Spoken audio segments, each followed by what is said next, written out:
Thank you so much for your introduction. And yes, we are in for a treat.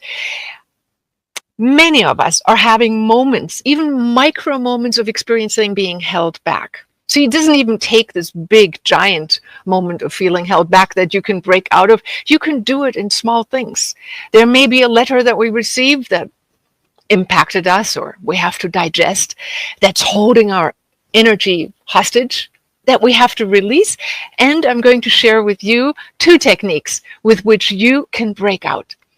I got inspired by a woman who wrote her PhD helping at-risk kids who had dropped out of high school with this technique and these 2 simple methods that I'm going to teach you. And they needed help. See, they were really stuck and something really was holding them back. They were kids that were partially sleeping on the streets, brothers of gang members or themselves gang members who dropped out of high school, threatening to never become a member of society. So that is a pretty bad story. And I want to tell you how this woman, Dr. Bobby Barnes, helped her, because that's how I got involved in living from vision. She was in my teacher training and she told the story of how she got these kids back to scholastic standing within 2 months. Now, if she can break kids out of these moments of being stuck, I'm sure we can learn a thing or 2 from that in our own lives. So let me share with you one thing that she did that I thought was miraculous that got the kids and the wheels rolling.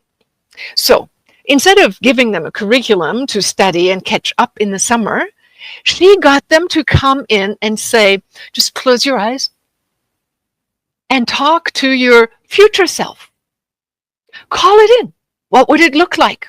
And ask it what it wants you to do today. Now, I do this regularly, and Living from Vision, that's a company I've been running for the last 35 years and been teaching, as JB mentioned, thousands of people worldwide to break out of the confines of what we think is possible. And that future self, when we ask that, we can get ideas and we can dream it up, because nobody's holding us back in our dreams, right? So, but oftentimes, and these kids were instructed by their future self to do things that they thought was exciting and interesting. So they became inner driven. One thing that they had to start every morning, though, is to think of things they appreciated about themselves, that they liked about themselves or about their day. So when they started thinking about things that they liked, the wheels started moving. But the biggest breakthrough came when Dr. Bobby Barnes asked them what was bothering them. And this may have been, and this is oftentimes for us, a situation when we are stuck with a belief and experience from our childhood, or even this nagging self-doubt that we get. Like one child that I had, one of the doctors that joined my course worked with this child who had become bulimic and stopped eating and was threatened to be put into the hospital for force feeding.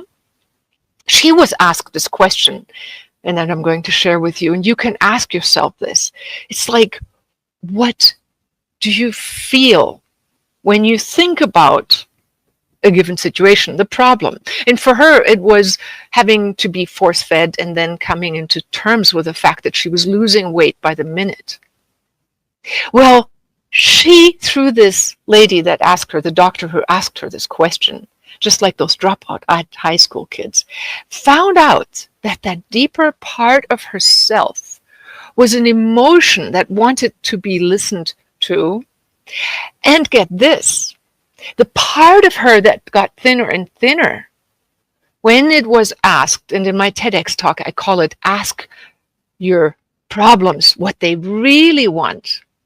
See, what they really wanted and what this girl really wanted by getting thinner was to be compassionate with her friend that she had befriended, a girl who had gone through the Bosnian War at the time. This was back in the 90s. And the girl, out of compassion and empathy, wanted to be like the girl who was living in this war-torn country. having nothing to eat. So she, out of compassion, thought if she mimics that behavior, she was sharing love. What she really wanted was to share love and compassion. And when the doctor asked her what she really wanted, she was like, I want to give her friendship.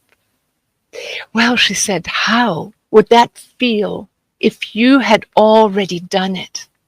See, reminding us of what Dr. Bobby Barnes told those kids that were dropout high school kids is, what would your future self really want of you? So when we get stuck, we can ask ourselves, what am I not feeling right about? What is my problem?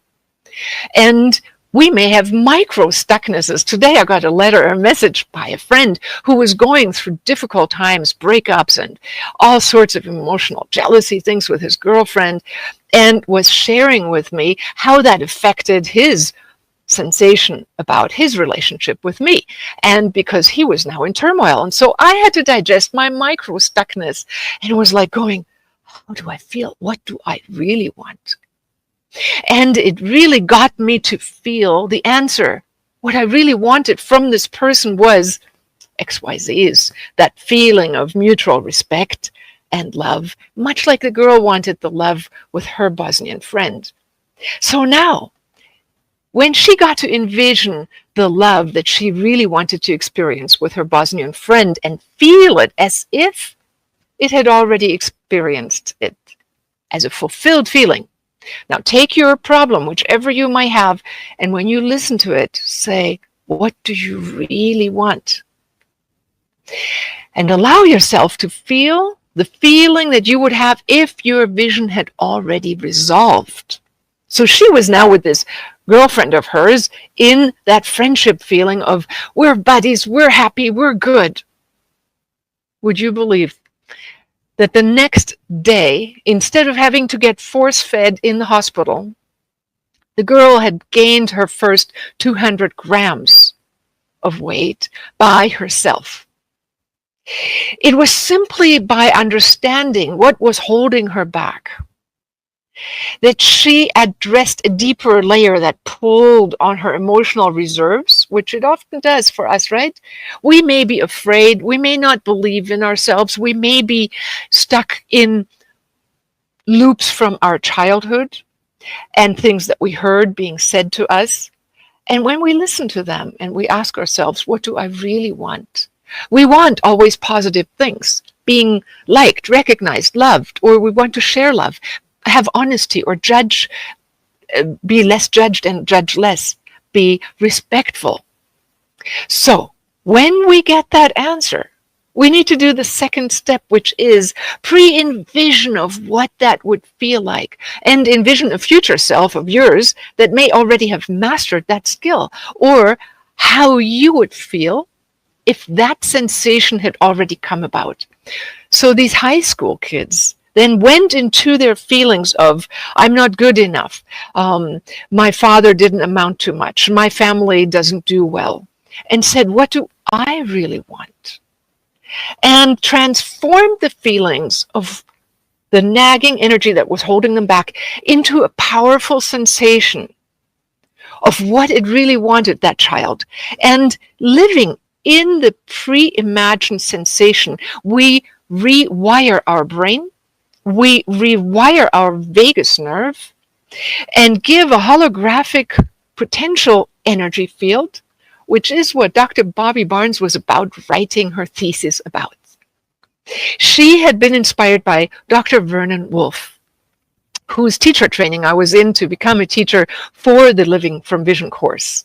And she was one of the teachers that wrote the PhD thesis on it, giving us live examples of kids using these techniques. So I then took these techniques, created even a children's book and some apps in Hindi, in English, in French, in Spanish. And kids and teachers around the world have used this technique, as well as then creating courses so people could teach it.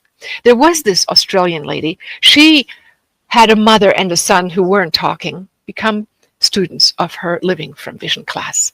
The boy was 15 years old, not talking to his mom. When the first exercise came about, and it's like, just let yourself think of whatever you'd want and dream up a life of your dreams. He made himself up to be a jazz player, a music player. The mom was dreaming of having a son who would talk. Well, that evening, for the first time, they did talk. The boy, at the end of those 5 weeks, became a jazz player for children at a cancer hospital. He shaved his head, and he decided that his contribution to others' well-being was going to be what he really wanted, and what got him out of this feeling of being worthless to being a child that contributed. His self-esteem, like the dropout high school kids, grew. I learned of these stories through the many people who came to me and told me their experience of transforming their negative experience simply by asking those feelings, what do you really want? And listening to it and allowing that feeling for a moment to blossom in their heart, mind, and body. And when these children were able to achieve that vision and feel it for a moment, it activated chemistry that then informed higher parts of themselves. And these children scored 6 points higher on all 10 levels of self-esteem testing in the Tennessee self-evaluation test. At the end of the 2 months, they all joined the school back as kids and then finished high school.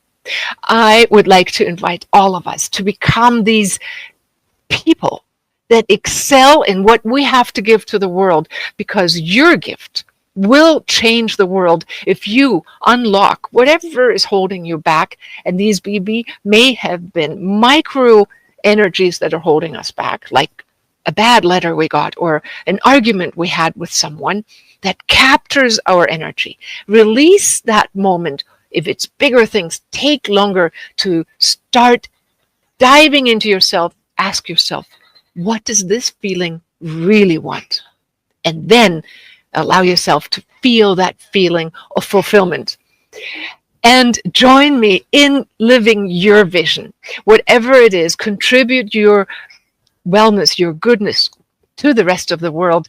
And if you wish, I have a free gift underneath. I hope they will join you later on with a list of gifts to give, where you can get an app from me to start living your morning vision and envisioning something that is one thing you want to achieve and one thing you want to feel good about and do for your soul. Because one thing I've learned is, if you put one thing on your to-do list, that one thing will get done and your self-esteem will grow. And in the evening, join me in appreciating what you have achieved and what you like about yourself. Because much like the kids, when we appreciate what we've done, our self-esteem grows, and it knows no bounds, no matter how old we are and where we start. Our next level will be the next dramatic step in helping this world become a better place.